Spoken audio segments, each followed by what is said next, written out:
Hello guys, मैं Akhil CBSE maths with Akhil YouTube channel में आपका स्वागत है। आज हम लोग सॉल्व करेंगे एक्सरसाइज नंबर 4.2। गाइस, हमने लास्ट वीडियो में डिटर्मिनेंट की प्रॉपर्टी को पढ़ा और उसी के बेस एक्सरसाइज नंबर 4.2 है। आज इसको हम लोग सॉल्व करेंगे। आज आते हैं क्वेश्चन नंबर 1 पे। हाँ, एक बात और, अगर आपने डिटर्मिनेंट की प्रॉपर्टी नहीं पढ़ी है या और कहीं से नहीं देखा है तो आप आई बटन पे क्लिक करके वहां से जाके देख सकते हैं। डिटर्मिनेंट की प्रॉपर्टी इस एक्सरसाइज को सॉल्व करने के लिए बहुत ही इंपॉर्टेंट है। सो मैं पहले रिकमेंड करूंगा कि आप वहां से जाके उसको देखिए। X Y Z A B C X plus A and Y plus B and Z plus C is our question. We have to prove it is equals to 0। सबसे पहले क्वेश्चन का जो स्टेटमेंट है उसको मैं आपको बता दूं। Using the property of determinant and without expanding in exercise 1 to 5 prove that. मतलब ये कि हमें क्या करना है कि प्रॉपर्टी ऑफ डिटर्मिनेंट का यूज करना है और जो डिटर्मिनेंट गिवन है इनको एक्सपैंड करना नहीं है। ठीक है, मतलब ये कि मुझे केवल प्रॉपर्टी यूज करनी है, विदाउट एक्सपेंडिंग प्रूविंग करनी है। ठीक है, ओवरऑल यही है। क्वेश्चन नंबर 1 to 5 के लिए हमें ये करना है।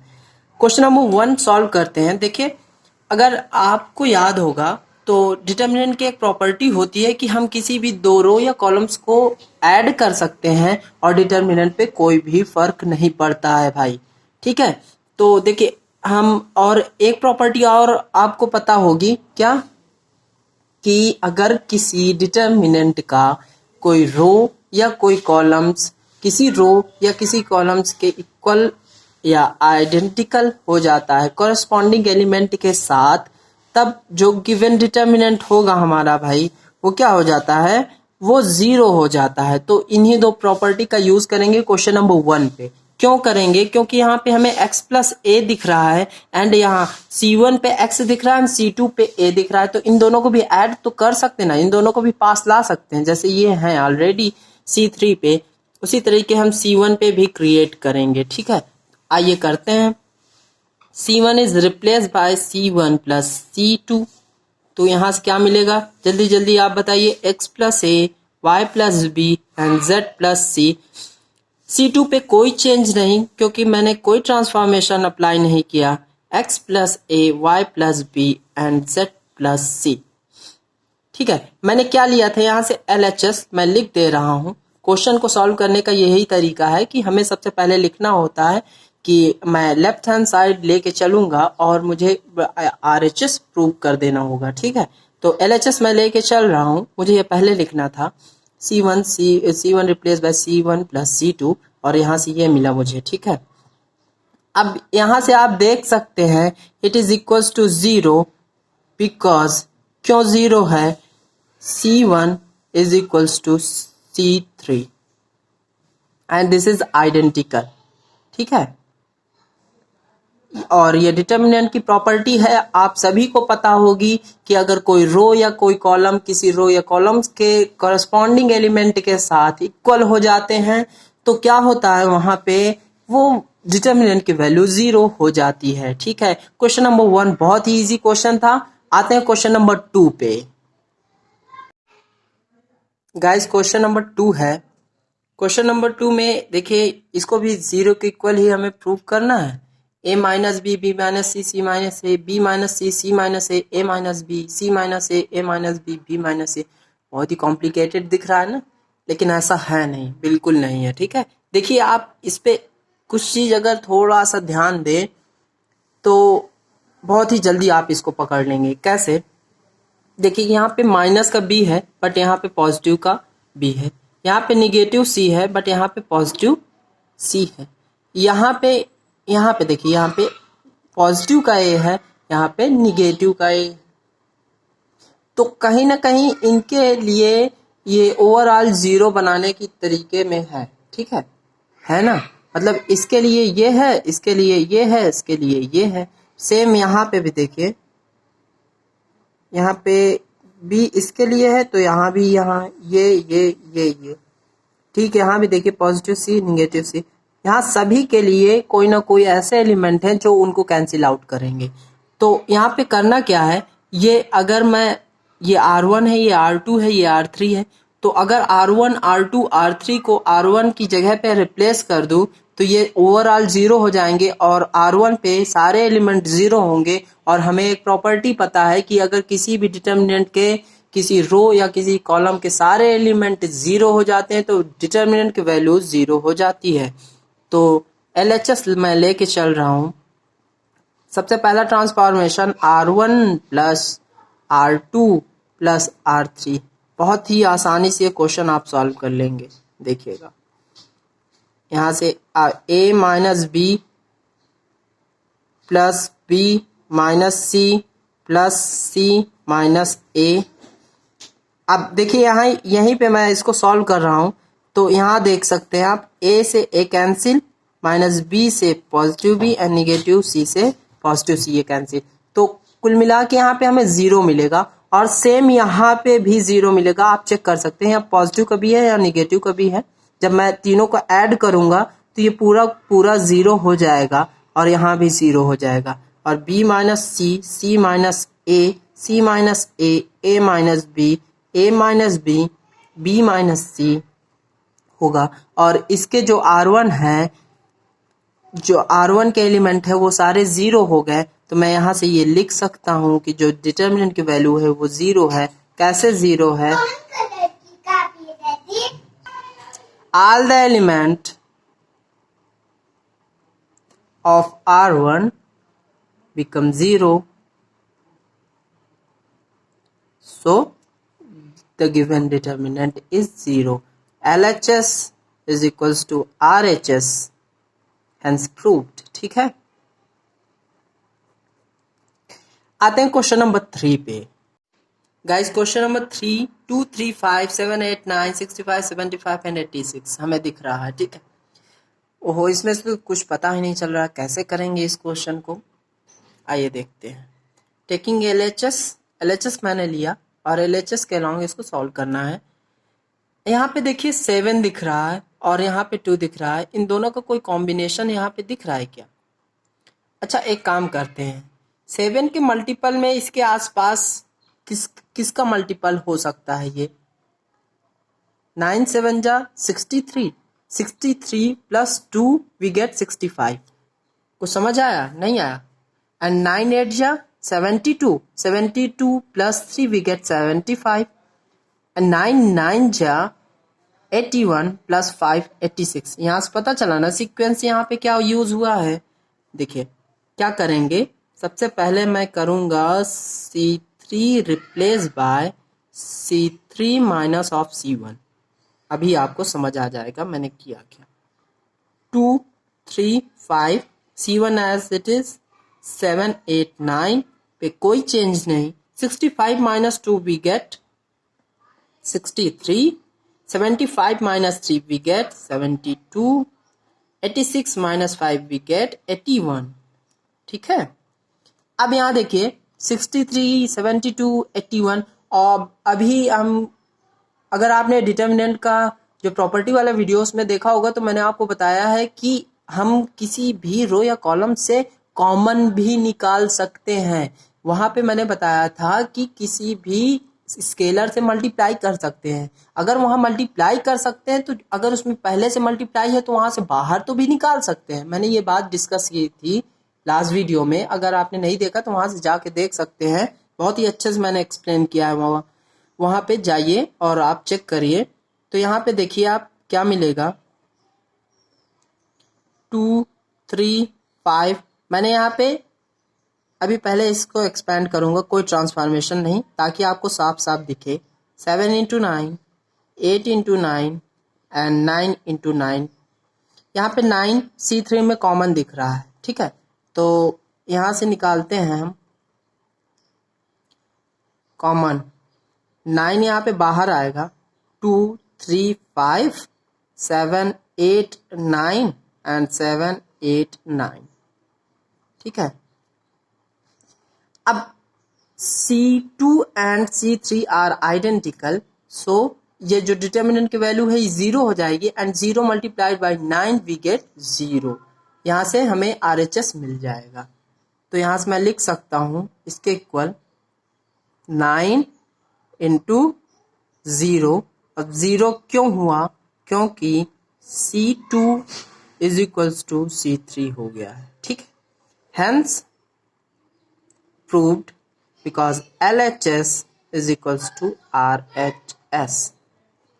क्वेश्चन नंबर 3 सॉल्व हो गया हुआ। अब आते हैं क्वेश्चन नंबर 4 पे। अभी क्वेश्चन नंबर 4, इसको भी हमें क्या करना है? प्रूव करना है किसके इक्वल? 0 के इक्वल ही प्रूव करना है। देखिए 1 1 1 B C C A B and bracket में B plus C plus A multiply ABC, यही हमें क्वेश्चन गिवन है और इसको सॉल्व करके 0 के इक्वल प्रूव करना है भाई। जैसे अभी तक लास्ट क्वेश्चन में करते चले आ रहे हैं, ठीक उसी तरीके यहाँ भी करेंगे। सबसे पहले ब्रैकेट को सॉल्व करना हमें बचपन में सिखाया गया, तो वही करते हैं।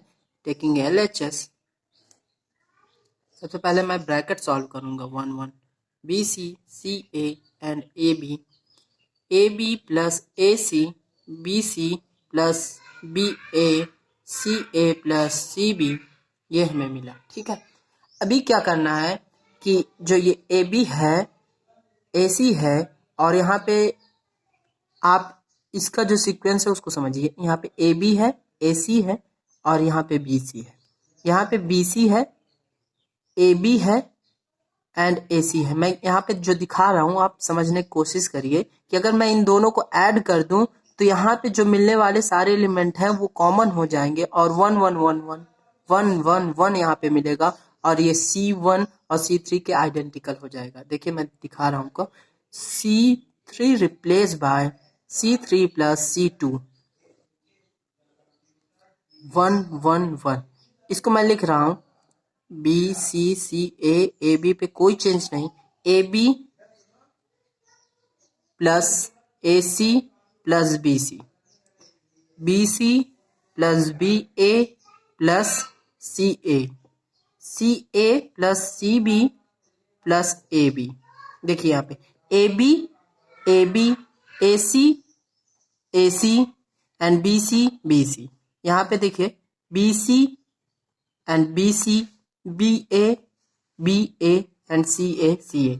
तो यहाँ से मैं AB AC और BC को कॉमन निकाल सकता हूँ। तो implies that AB plus AC plus BC मुझे कॉमन मिला और 1 1 1 और ये हुआ BC CA एंड AB और यहाँ भी 1 1 1। अब हमें पता है एक बात क्या, कि जो अगर कहीं भी हमें दो डिटर्मिनेंट के किसी दो कॉलम या रो आइडेंटिकल दिख जाते हैं तो हम डायरेक्ट उस डिटर्मिनेंट की वैल्यू 0 लिखते हैं। तो AB plus AC plus BC is into 0, इस डिटर्मिनेंट की वैल्यू तो 0 हो गई। मल्टीप्लाई करेंगे ओवरऑल सभी चीजें 0 हो जाएंगी और हमें यही प्रूव करना था कि ये 0 के इक्वल है। ठीक है, और ये कैसे हुआ? Because C1 is equal to C3 identical लिख दे रहे हैं। ठीक है, तो hence proved LHS is equal to RHS। ठीक है, अब आते हैं क्वेश्चन नंबर 5 पे। क्वेश्चन नंबर 5 अगेन हमको इसको प्रूव करना है और ये डिटर्मिनेंट गिवन है is equal to 2 into given determinant, इसके इक्वल प्रूव करना है।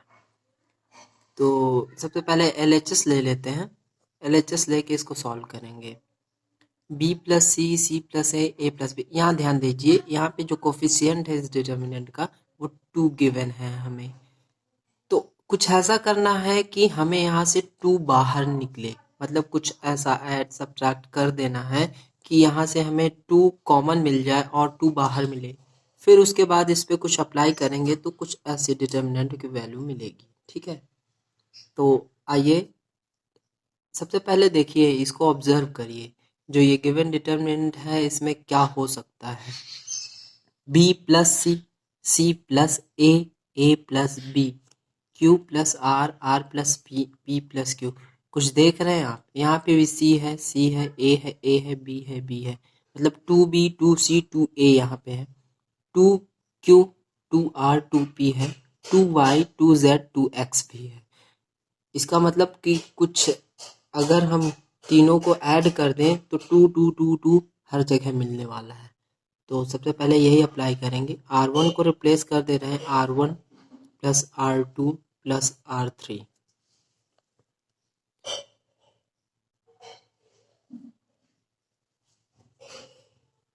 B plus C plus C plus A plus B, Q plus R plus P plus Q, and Y plus Z plus X plus Y।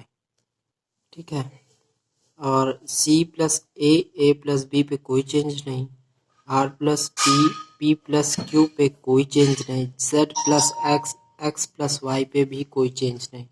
ठीक है, अभी क्या करना है, अब यहाँ से देखिए 2B 2C 2A मिलेगा, यहाँ पे भी लिख ले रहे हैं, इस बार कोई ट्रांसफॉर्मेशन का यूज़ नहीं करना है।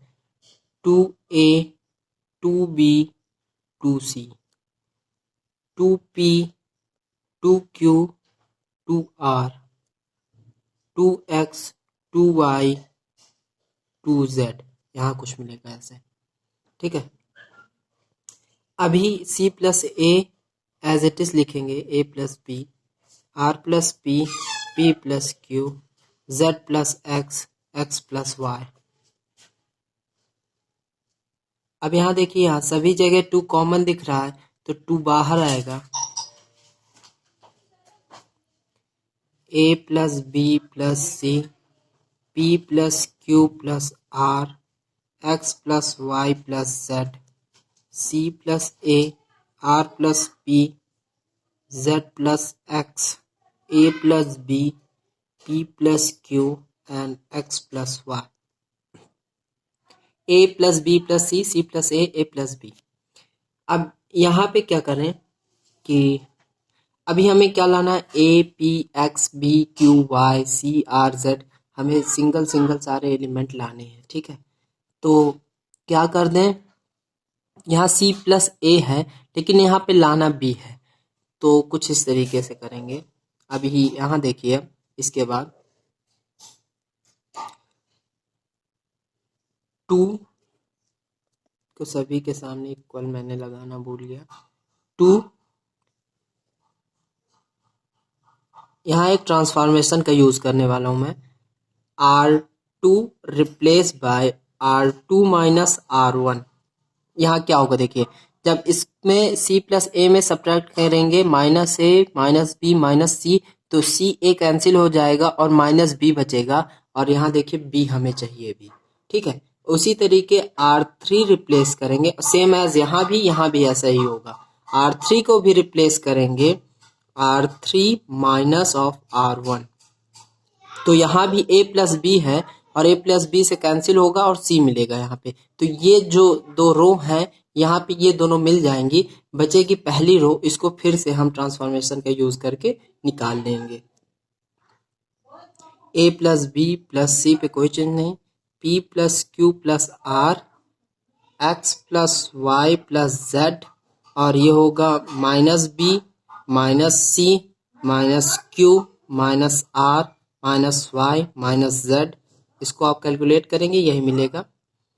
अभी देखिए, A plus B plus C, P plus Q plus R, X plus Y plus Z है, minus B minus C already है, अगर इन दोनों को हम इसमें से सब्ट्रैक्ट कर दें तो A बचेगा, यहाँ पे P बचेगा और यहाँ पे X बचेगा, यानी कि R1 replace by R1 minus R1 plus R2 plus R3, 2 multiply by जैसे ही करेंगे तो यहाँ पे बचेगा A P X, आप कैलकुलेट करके देख सकते हैं, minus B minus Q minus Y और minus C minus R minus Z। अभी देखिए, अब क्या करना है, ये R1 हो गया, अब यहाँ पे हमें माइनस यहाँ से हटाना है, तो माइनस कॉमन लेंगे R2 से, जब R2 से माइनस कॉमन लेंगे तो हमें क्या मिलेगा, यहाँ पे माइनस बाहर आएगा तो इसके लिए एक माइनस होगा और फिर इसके लिए इस यहाँ से भी माइनस आएगा तो माइनस माइनस प्लस हो जाएगा। तो यहाँ से मैं लिख सकता हूँ इसको APX BQY CRZ, ठीक है। सो LHS is equals to RHS, hence proved। Question number 5 solve हो गया है। क्वेश्चन नंबर 6 के आगे हम लोग नेक्स्ट वीडियो में बात करेंगे। आज के इस वीडियो में इतना ही।